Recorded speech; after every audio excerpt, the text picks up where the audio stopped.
안녕하세요. 주식맘사TV입니다. 토요일 주말 아침인데요. 다들 잘 보내고 계신가요? 자, 오늘은 6월 17일 금요일 종목 리뷰와 함께 다음 주 관심 종목에 대해서 말씀드리겠습니다. 자, 지난 금요일 새벽 마감한 미국장 나스닥이 급락이 나왔죠.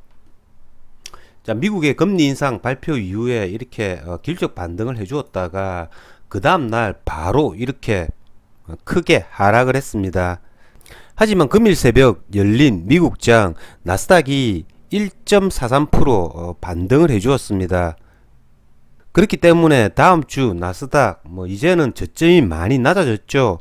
1600포인트 이 저점을 과연 깨뜨리지 않고 기술적 반등을 해줄 수 있는지 여부가 중요할 것 같고요. 만약에 미국 나스닥이 반등을 해주더라도 이제는 박스권이 또 낮아졌죠. 1600포인트와 12200포인트 이 사이에 박스권으로 움직이다가 다음 달 7월 10일 6월달 소비자 물가지수 발표 앞두고 또 이렇게 출렁거릴 가능성이 많지 않을까라는 그런 생각을 해봅니다. 우리나라 코스피 같은 경우에도 지난 금요일 날 아침 시작하자마자 2400포인트를 살짝 깨뜨렸습니다만은 저가 매수세가 들어와 가지고 기술적 반등을 해주었고요. 이제는 우리나라 코스피 2400포인트가 저점이라고 생각하면 될 것 같습니다. 우리나라 코스피 같은 경우에도 미국 나스닥처럼 이제는 박스권이 2400포인트와 2550포인트 이 사이의 구간에서 앞으로 움직이지 않을까라는 그런 생각이 듭니다. 하지만 지금 현재 이렇게 워낙 약세장이기 때문에 반등을 해준다고 하더라도 기술적 반등이 굉장히 이렇게 미약할 수밖에 없습니다. 그렇기 때문에 단타로 거래를 한다고 하더라도 신저가를 형성하는 그런 애들보다는 이전에 굉장히 강했던 종목이 종합주가지수의 하락과 함께 이렇게 같이 하락을 해주는 그런 애들 위주로 수급주들은 단기 매매 차원에서 거래를 하면 되지 않을까라는 그런 생각이 듭니다. 자, 그러면 종목 하나 보시면서 말씀을 드리겠습니다. 첫 번째 종목은 태양광 관련주들입니다. 자, 태양광 관련주 OCI 지난주 금요일날 시초가가 마이너스 3.24% 11만 9,500원에 시작을 했고요. 아침 시작하자마자 살짝 11만 8천원 이 부분을 찍고 기술적 반등을 해주는 모습을 보였습니다.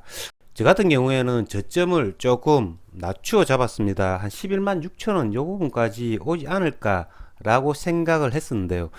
역시 장에서 이렇게 좋은 애들은 많은 사람들이 이렇게 노리고 있기 때문에 저점 또한 제가 생각했던 그래프보다 조금 윗선에서 이렇게 형성되지 않았나 라는 생각이 듭니다. 어쨌든 OCI 같은 경우에는 지난 금요일 날 다시 이렇게 기간에 매수세가 들어왔고요. 지금 현재 이렇게 약한 장에서 정배열의 그래프를 만들면서 수급 또한 좋은 그런 섹터가 이 태양광 관련 섹터가 아닌가라는 그런 생각이 듭니다. 자, 하나솔루션 역시 마찬가지였고요. 하나솔루션 같은 경우에는 OCI와는 다르게 20일 이동 평균선을 깨뜨리지를 않았죠.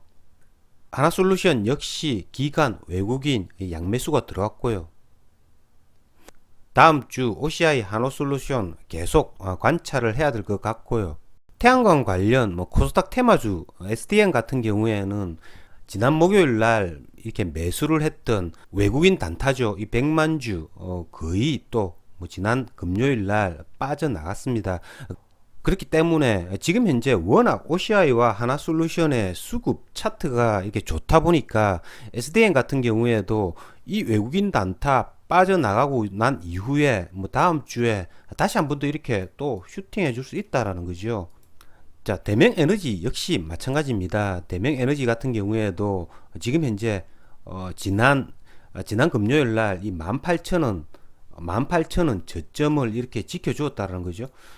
그렇기 때문에 대명에너지 이 가격 유지할 수 있다면 다시 한 번 더 이렇게 고점 노려볼 수 있다라는 겁니다.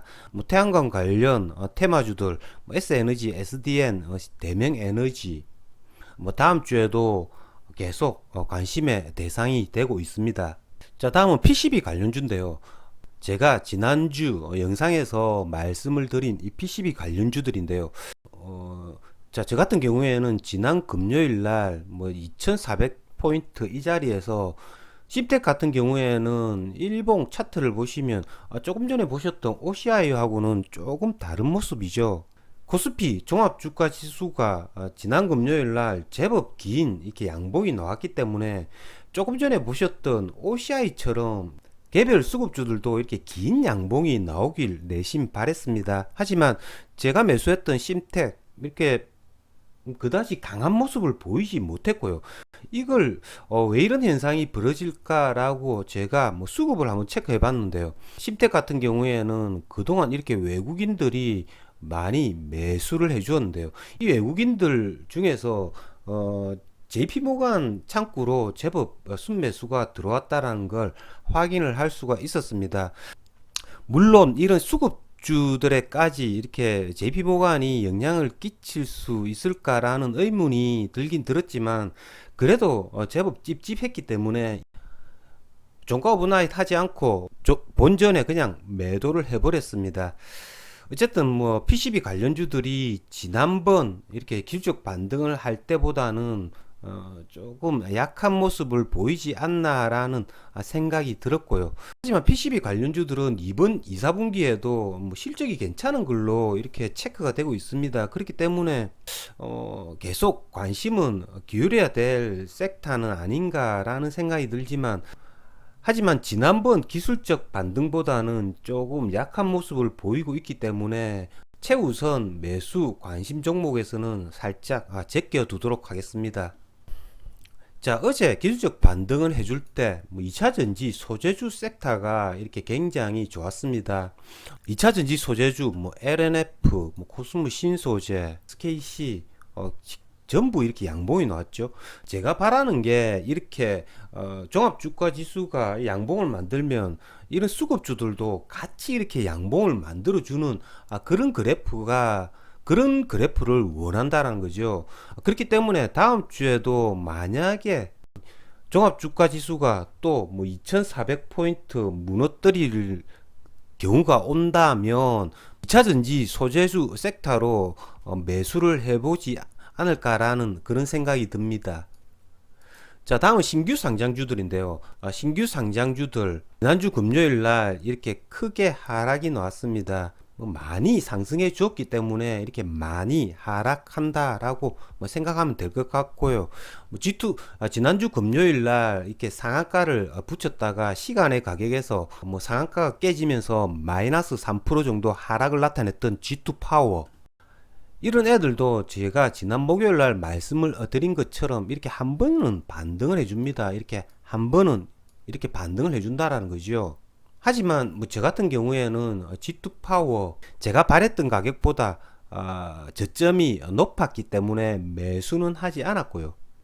다음 주에도 이런 신규 관련주들 G2 파워 그리고 가온치스 같은 경우에는 이렇게 상승을 해줄 때 거래 대금을 1000억 원 이상 이렇게 제법 많이 터트린 애들이기 때문에 다음 주에도 G2 파워 같은 경우에는 이렇게 29,000원대 초반 이런 자리 지켜줄 수 있는지 여부가 중요하겠고요. 만약 이런 자리 지켜줄 수 있다면 다시 한 번 더 이렇게 기술적 반등 해줄 가능성도 배제할 수 없다라는 거죠. 가온치스 같은 경우에도 이런 자리죠. 35,500원 이런 자리 만약에 지켜줄 수 있다면 다음 주에 이렇게 기술적 반등 시도하면서 다시 한 번 더 이렇게 신고가 노릴 수 있다라는 겁니다. 그렇기 때문에 다음 주 신규주들 가운데서는 G2 파워 그리고 가온칩스 두 종목 지켜보도록 하겠습니다. 자, 다음은 지난주 금요일 날 이렇게 신규 상장된 범한 퓨얼셀입니다. 범한 퓨얼셀 같은 경우에는 수소연료 관련주죠. 종목 섹터가 나쁘지 않았고요. 얘 같은 경우에는 공모가가 4만원이었죠. 청약 경쟁률도 굉장히 강했던 걸로 알고 있습니다. 하지만 아침에 시초가가 41,000원, 공모가 대비 굉장히 낮은 가격에 시작을 했다라는 겁니다. 요즘 장이 워낙 안 좋기 때문에 이 범한표혈셀의 시초가가 낮게 형성된 것 같고요. 범한표혈셀 같은 경우에는 뭐 장중한 때 장가 아랫단까지 이렇게 뭐 찍었다가 오후에 이렇게 급락을 하는 그런 모습을 보였습니다. 범한표혈셀 같은 경우에는 다음 주 월요일, 화요일에도 이런 45,000원 이런 자리, 뭐 이런 자리 지켜주면서 옆으로 행보했다가 다시 한 번 더 이렇게 신고가 충분히 이렇게 노릴 수 있다라는 거죠. 왜냐하면 지금 현재 이렇게 움직이고 있는 신규주들 거의 다가 공모가 대비 한 100% 이상 이렇게 상승한 가격대에서 지금 움직이고 있다라는 거죠. 그에 비하면 범한표엘셀이 공모가 대비 가격이 낮게 이렇게 형성이 되었고요. 범한표엘셀 같은 경우는 상장 주식 수도 뭐 1,000만 주 이하이고요. 기간의 보호 예수 물량조차도 얼마 되지 않기 때문에 이건 충분히 세력들의 타깃이 될 수 있다라는 겁니다. 그렇기 때문에 다음 주 초 범한표혈셀 이렇게 거래가 되면서 일봉 차트상 이렇게 고점을 계속 유지해 줄 수 있다면 충분히 다시 한 번 더 슈팅도 노릴 수 있다라고 생각이 듭니다. 자, 이상으로 주식 마법사 TV를 마치겠습니다. 남은 주말 잘 보내시고 다음 주에도 성공 투자 거두시길 기원 드리겠습니다.